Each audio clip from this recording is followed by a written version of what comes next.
The past few weeks have been extremely busy. We've hired a company to come out and do some earthworks in our backyard.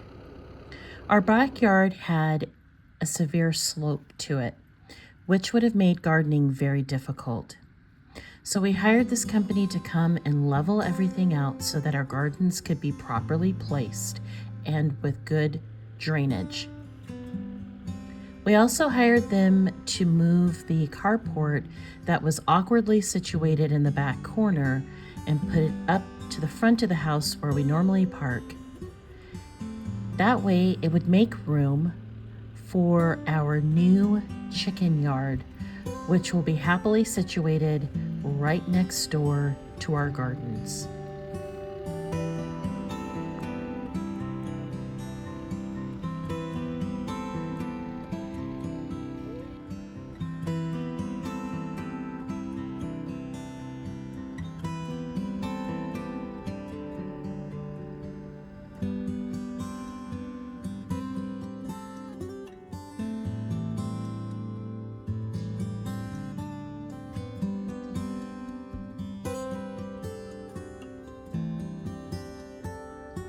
Once all of the earthworks were done, it was time for my husband and I to get to work in setting up our gardens and chicken yard.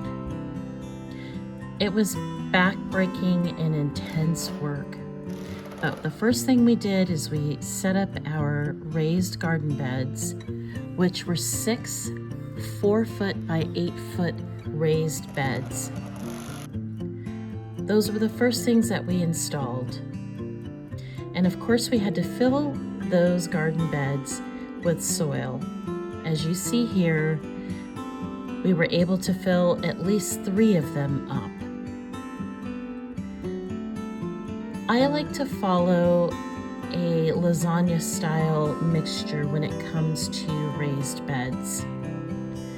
I loosely follow Mel Bartholomew's method of soil, peat moss, vermiculite, and perlite, which is the white stuff that you see there.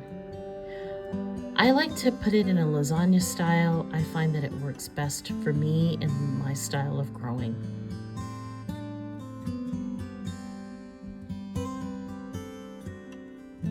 My husband and I have been busy getting our gardens put in. I don't know how it happened, but I think it's a math issue. We miscalculated how much soil we're going to need to fill in our raised beds. So we're getting ready to head out to a big box store to get more soil so that way we can fill in the rest of our 6 4x8 raised beds. Now we have 6 4x8 raised beds, and then we have 3 16 by 4 long beds. Then, actually, I'm sorry, you know what? I misspoke, because, let me turn the camera around so you guys can see. Then we have this hot mess over here. This was a 4x8 bed that we decided to move all the way over here. So we're going to be building, 3 4x8 beds here in this area, and it'll end right around here. But there will be a total of 3 4x8 beds, but they will be done in a wattle style, wattle fencing style. So we also need to get, we need to get the soil for these beds as well.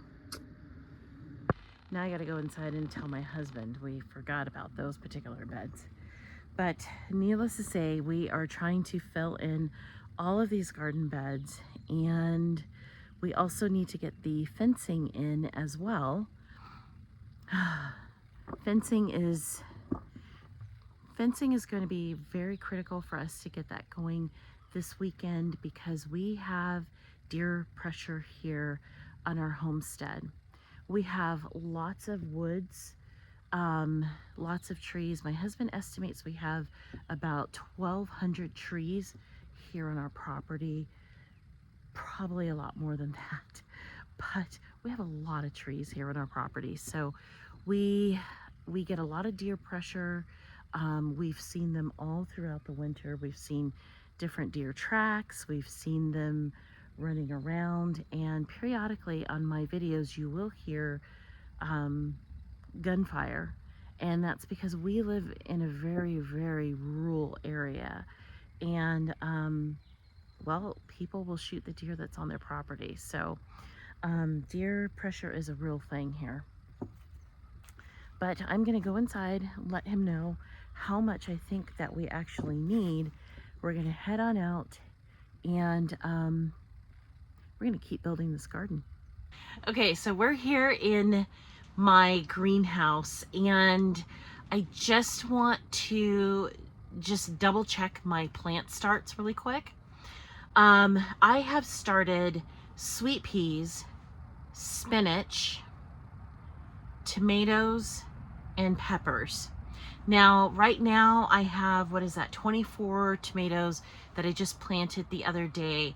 So they haven't sprouted or anything like that. And same with the peppers, but I just want to make sure they're okay. The reason is I feel like our weather is having menopause, because we went from really warm temperatures, 60, almost 70 degrees, and then all of a sudden, now we're cold.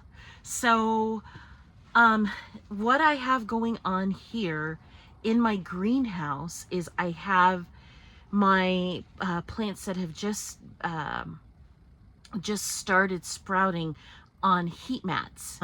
My spinach has started sprouting. Now, if it gets down into the 20s, I'm not worried about my spinach, because spinach is cold hardy, and they'll do fine. But they have the humidity dome over them, and I'm thinking what I'm going to do is take the humidity dome off of my spinach and my sweet peas and put that on my tomatoes. And I'm thinking that they should be okay as far as staying here overnight with the temperatures going down into the mid-20s. Hopefully that will work. Oh my goodness, it is ice cold out here. But to say that my husband and I we put in a lot of work this past weekend, and it was a beautiful weekend to be working in the garden. We did kind of pooter out when it came to Saturday afternoon. We just got really tired and just didn't want to do anymore. But as you guys can see, we put in all of the soil for our 6 4x8 beds. So we have a total, like I said, of 6 4x8 beds. So that means 4 feet wide and 8 feet in length. And that is by design. You're going to find that the way I have been designing this garden is very specific. All of the walkways are 4 feet. All of the beds are 4 feet wide. And all of the lengths are, the lengthwise of the beds are either 8 or 16 feet long. So that's kind of the mixture or the measurements that I like to use. And the reason why is 4 feet is wide enough for me to reach across into a bed. I can comfortably reach the middle of any bed that is 4 feet wide. And I like growing in 8 and 16 lengths or feet long, because that gives you the opportunity to get enough crops into your garden beds, so that way you can not only eat fresh, but you can have a second or third row of whatever crop it is that you're growing to store for the winter. So it's the next day, and it is especially cold out here today, and we made a big change in the design of our of our gardens. But basically what we did is we decided back here to do a keyhole design for the long beds. So my 16 by 4 size beds, 16 feet long, 4 feet wide size beds are now back here in a keyhole design. And where they were before, which is in the back of the garden, is now going to be our long rows. So I'm pretty excited by that because this gives me the opportunity to grow a little bit more up here. And my intention is to have a little bit more cut flowers, a little bit maybe of different things that I can grow up here closer to the greenhouse.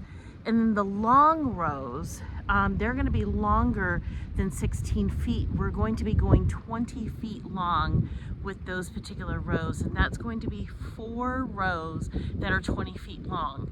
So really excited because that way we can make better use of our space, cram more food in, so that way we can do a lot more preserving. It's starting to get a little bit misty, so I'm going to head back in. But yeah, I hope this turns out the way that we're planning.